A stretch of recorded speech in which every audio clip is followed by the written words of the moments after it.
ko'rik, tashxis va davolash barchasi bir manzilda. Andijon temir yo'l shifoxonasi endi xalq xizmatida.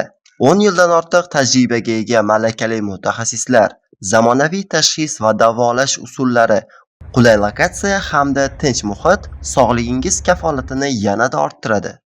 Shifoxonada pediatr, o'zi shifokori, endokrinolog, lor, oftalmolog, erkak va ayollar uchun alohida jarrohlar, allergolog, ginekolog, kardiolog, nevropatolog shifokorlari dushanbadan shanbagacha soat 8:00 dan 14:00 gacha ish yuritadi.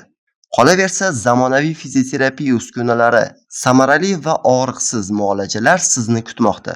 Sog'lig'ingizni kechiktirmagan holatda bugunoq murojaat qiling.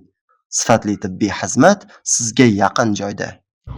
Manzilimiz Andijon shahri, sobiq Shevchenko, ya'ni hozirgi Nihol ko'chasi 48-uy, mo'ljal Muhammad Yusuf ijod maktabini yon tarafida.